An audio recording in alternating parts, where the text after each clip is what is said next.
రాజగోపాల్ రెడ్డి కోరిక నెరవేరుతుందా? అధిష్టానం దృష్టిలో ఆయన పేరు ఫస్ట్ ఉన్నా అడ్డుకుంటుంది ఎవరు?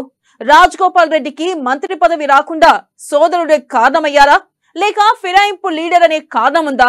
అందరూ ఓకే అంటున్నా ఆయనకు ఎందుకు మంత్రి పదవి ఇవ్వడం లేదు? అసలు రాజగోపాల్ రెడ్డికి మంత్రి పదవి కల నెరవేరుతుందా? ఆ కలకు ఉన్న అడ్డంకులేంటి?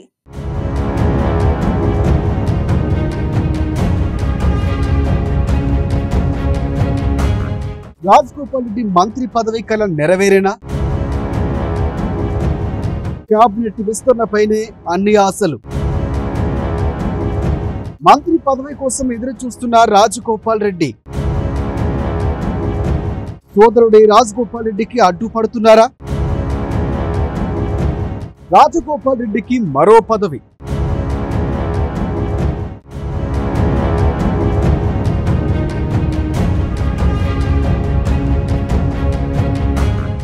తెలంగాణలో కాంగ్రెస్ పార్టీ ప్రభుత్వం ఏర్పాటు చేసినప్పటి నుంచి మంత్రి పదవి కోసం ఎదురు చూస్తున్నారు రాజగోపాల్ రెడ్డి. అందుకోసం పార్టీ పెద్దలతో కూడా చర్చలు చేశారు. కానీ ఆయన సోదరుడు కోమటిరెడ్డి వెంకటరెడ్డి, ఉత్తమ్ కుమార్ రెడ్డిలకు మంత్రి పదవులు అందించింది అధిష్టానం.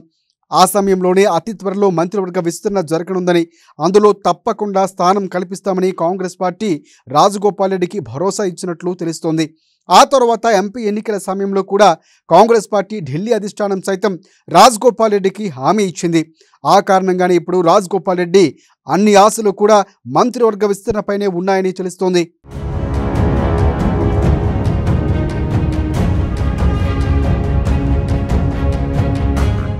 ఈ నేపథ్యంలోనే రాజగోపాల్ రెడ్డికి మంత్రి పదవి రాకుండా ఉండటానికి తొలి అడ్డంకిగా ఆయన సోదరుడు కోమటిరెడ్డి వెంకటరెడ్డి ఉన్నారని వాదనలు వినిపిస్తున్నాయి. ఇప్పటికే ఒకరికి మంత్రి పదవి ఇచ్చామని, ఇప్పుడు రాజగోపాల్ రెడ్డికి కూడా మంత్రి పదవి అంటే సోదరులిద్దరికీ మంత్రి పదవులు కట్టబెట్టారన్న పేరు వస్తుందేమో అని కాంగ్రెస్ పార్టీ యోచిస్తుందని, అందుకే మంత్రివర్గ విస్తరణ కూడా వాయిదా వేసుకుంటూ వస్తుందని రాజగోపాల్ కన్విన్స్ చేసిన తర్వాతే ఆయనకు మంత్రి పదవి లేకుండా విస్తరణ చేయాలన్న యోచన చేస్తుందంటూ చర్చ నడుస్తోంది. కాగా మంత్రి పదవి స్థానంలో రాజగోపాల్ను మరేదైనా పదవి అందించేలా ఒప్పందం చేసుకునేలా ఒప్పించాలని ఇప్పటికే కొందరు నేతలకు కాంగ్రెస్ పార్టీ అధిష్టానం టాస్క్ కూడా ఇచ్చినట్లు ప్రచారము జరుగుతోంది. ఈ క్రమంలో కోమటిరెడ్డి, రాజగోపాల్ రెడ్డి ఇద్దరికి మంత్రి పదవులు ఇవ్వటం జరిగే పనేనా అని రాజకీయ విశ్లేషకులు అనుమానం వ్యక్తం చేస్తున్నారు.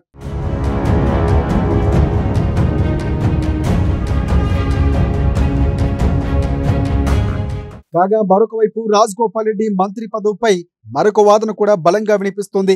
మునుగోడు ఎన్నిక ముందు ఆయన కాంగ్రెస్ ను కాదని బీజేపీ కండువా కప్పుకున్నారు. ఆగస్టు 4, 2022 ఆయన కాంగ్రెస్ పార్టీకి రాజీనామా చేసి అదే నెల 21న బీజేపీ పార్టీలోకి చేరారు. ఆ తర్వాత సరిగ్గా ఏడాది కాగానే 2023 అక్టోబర్ నెలలో కాంగ్రెస్ పార్టీ గూటికి మళ్లీ చేరారు.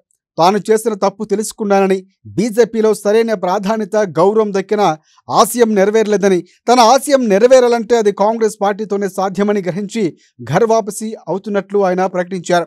కీలక సమయంలో ఆయన ఇలా పార్టీలు మారటంతో కాంగ్రెస్ పార్టీలో పలచరైపోయారని, అందుకే ఇప్పుడు ఆయనకు మంత్రి పదవి ఇవ్వడానికి కాంగ్రెస్ పార్టీ అధిష్టానం వెనకడుగు వేస్తుందంటూ ఒక ప్రచారం కూడా జరుగుతోంది.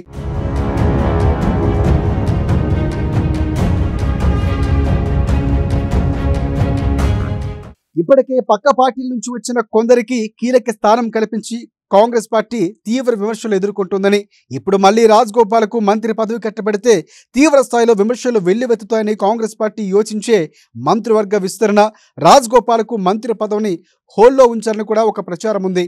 ఈ చర్చల నేపథ్యంలోనే తాను ఎంతగానో కళ్ళకంటున్న మంత్రి పదవి రాజగోపాల్ రెడ్డిని వరిస్తుందా లేదా, ఆయనను మంత్రి స్థానంలో కూర్చోబెట్టే ప్రయత్నం అసలు కాంగ్రెస్లో జరుగుతుందా అనే ప్రశ్నలకు సమాధానం రావాలంటే కొంతకాలం పాటు వేచి చూడక తప్పదు.